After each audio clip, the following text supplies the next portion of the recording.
अस्सलाम वालेकुम नाजरीन, स्मार्ट टीवी में खुश आमदीद। नाजरीन, 9 जुलाई मोहतरमा फ़ातिमा जिना मादरे मिल्लत का यौम वफ़ात है। मोहतरमा फ़ातिमा जिना की वफ़ात पे स्मार्ट टीवी खुसूसी वीडियो पेश कर रहा है। मोहतरमा फ़ातिमा जिना 31 जुलाई 1983 को कराची में पैदा हुई। आपकी वालदा के इंतकाल के वक्त आपकी उम्र सिर्फ 2 साल थी। आपने इब्तदाई तलीम कॉन्वेंट स्कूल बम्बई से हासिल की और आपने saint Peter high school Khandala से 1910 में मैट्रिक का इम्तहान पास किया।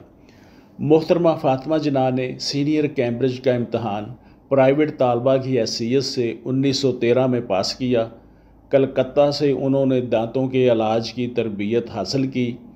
आपने तहरीक पाकिस्तान में कायदे आज़म के शाना बशाना बढ़ चढ़ कर हिस्सा लिया। गोलमेज़ कॉन्फ्रेंस में शिरकत के लिए 1930 में कायदे आज़म के साथ इंग्लिस्तान गई। 7 अगस्त 1947 को कायदे आज़म के हमरा कराची तशरीफ़ लाईं।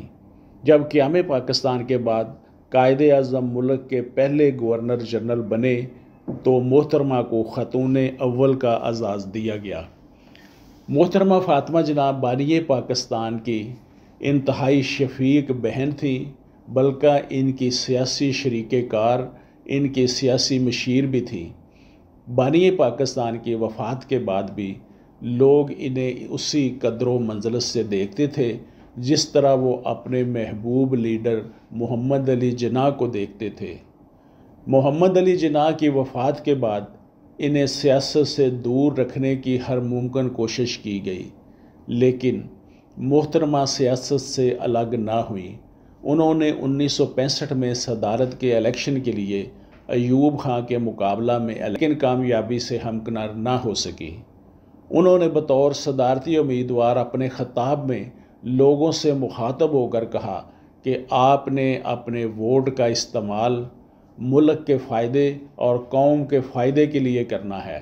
अगर आप ये नहीं करेंगे तो कौम को मुसीबत उठाना पड़ेगी।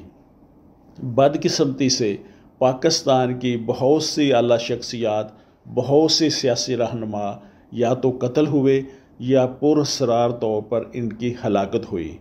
9 जुलाई 1967 को मोहतरमा फ़ातिमा जिना अपने घर में मुर्दा हालत में पाई गई। सबसे पहले इसकी इतला कमिश्नर कराची सैयद दरबार अली शाह को दी गई।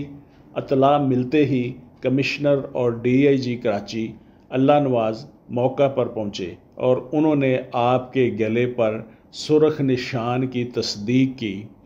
ताहम डॉक्टर्स ने इनकी मौत को तबई करार दिया। शाकिर हुसैन शाकिर ने अपनी किताब मादरे मिल्लत में लिखा है कि आपको गुस्ल देने वाली खातून फ़ातिमा सैयद ने बताया कि फ़ातिमा जिना की गर्दन पे 4 इंच का ज़ख़म था और घुटने पर भी ज़ख़म के निशानात थे। इनकी चादर और कपड़े खून आलूद थे। आपकी मौत पर एक तहकीकाती कमीशन बनाया गया जिसकी रिपोर्ट आज तक मंजरे आम पे नहीं आई। आपकी मौत तबई थी या कत्ल, इस बारे आज तक हुकूमती 2 टोक तहकीकाती रिपोर्ट मंजरे आम पे नहीं आई। वो मुहसिन पाकिस्तान थी, तहरीक पाकिस्तान की सिपाही और बानी पाकिस्तान की मशीर और हमशीरा थीं। इन पर अल्लाह रहमत नाज़िल फरमाए और आपके वो अल्फाज आज सच साबित हो रहे हैं कि अगर आप वोट का सही इस्तेमाल नहीं करेंगे तो कौम को मुसीबतें उठाना पड़ेगी। इनकी मौत तो आज तक एक मुहिम्मा है, अलबत्ता कौम सियासी तौर पर मुसीबतें उठा रही है। आप अपने अजीम भाई मोहम्मद अली जिन्ना की वफ़ात के बाद 19 बरस तक ज़िंदा रहीं और पाकिस्तानी हुक्मरानों का एहतसाब करती रहीं और 76 बरस की उम्र में वफ़ात पाई और अपने भाई के मज़ार के अहाता में उनके पहलू में दफन हुई। मैं मोहम्मद अमीन, एडवोकेट, स्मार्ट टीवी।